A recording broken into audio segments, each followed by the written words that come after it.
낙엽이 떨어질 때는 어느 정도 쌓인 뒤에서 싹 이렇게 정리를 해야지. 지금 저는 그 말씀이 되게 중요한 것 같아요.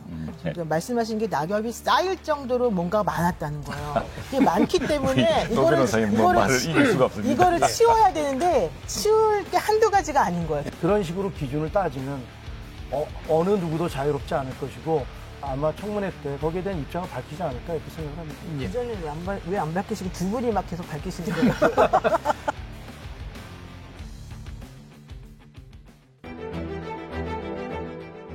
CB12하고 박정희 대통령이 돌아가시는 그 공백기에 저는 그때 당시 나라 구해야 되겠다 나왔다고 봐요.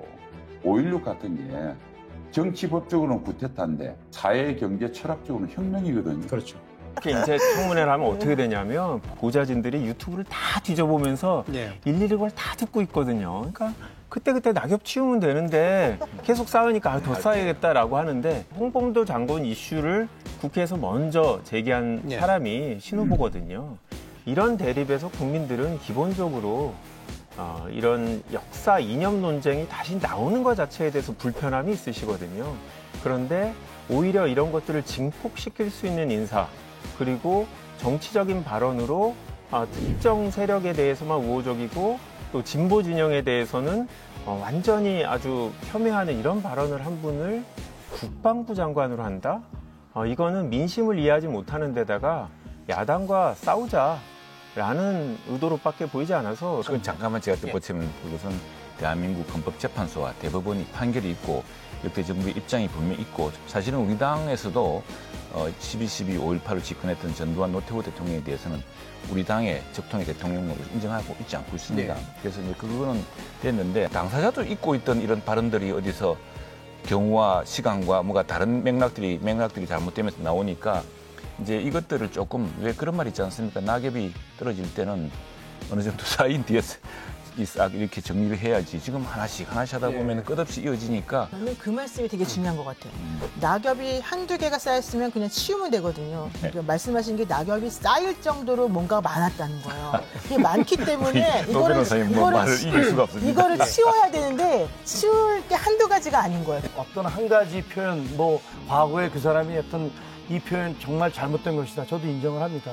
근데 그게 사실은 이 여야 대립이 떠나가면서 여기저기서 그런 일들이 벌어지고 있고 그런 식으로 기준을 따지면 어느 누구도 자유롭지 않을 것이고 그래서 저는 신원식 후보자가 아마 청문회 때 거기에 대한 입장을 밝히지 않을까 이렇게 생각을 합니다. 그전에 왜 안 밝히시고 두 분이 막 계속 밝히시는 거예요? 아니 그래 하나 어떻게 해요? 그거를. 너무 많다니까.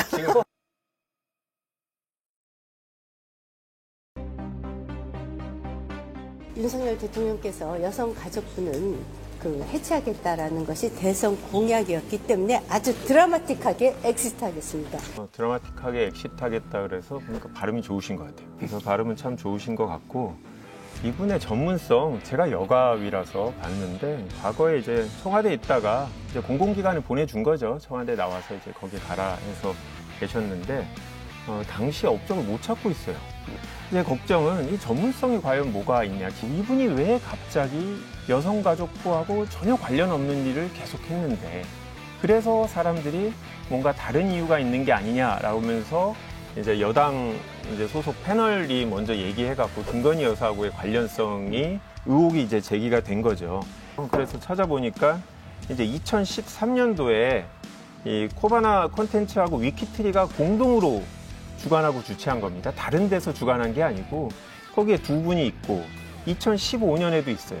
근데 이 2013년 이날이 언제냐면 청와대 대변인으로 근무하고 있는 평일이에요. 그리고 2015년에도 아까 말씀한 양성평등진흥원에 근무하던 평일이에요.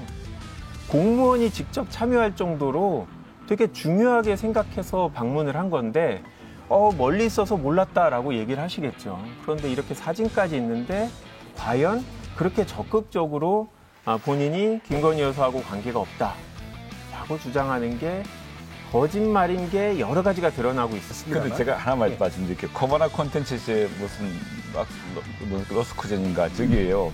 몇십만 명이 갔습니다. 엄청나게 성공한 작품이었고 그렇게 치면 첫날입니다. 첫날부터 행사시죠. 그렇죠. 네. 그리고 같이 있었죠. 또 연인을 얘기하신 성공한 또 여류들 아닙니까? 그렇게 해서 그 정도로 멀리서 서로 알 수 있는 사이도 있죠. 뭐 그게 그 정도 반증이 멀리 아닌데 사실 다시 봐. 되게 가까운 되게 가깝지 않나요? 그 가까우면 안 됩니까? 또 뭐 그렇게 아니, 그러니까 가까우면 가깝다고 말하면 되지. 왜 자꾸 아니 딴 근데 말하는 지금 거지? 요지는 김건희 여사가 추천한 거 아니냐 이런 데 대해서 제가 아니라고 이야기한 것 같아요. 예.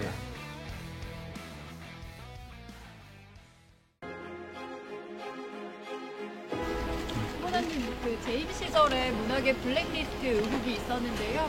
저는 모르겠어요. 제가 아직 그 내용을 자세하게 들여다보진 않았어요. 그래서 한번 이제 제가 임명이 된다면 한번 그런 문제는 다시 한번 잘 들여다보고 이제 더 이상 그런 것에 대해서 자꾸 대립적으로 간다는 거는 우리 대한민국의 미래를 위해선 불행한 일이잖아요.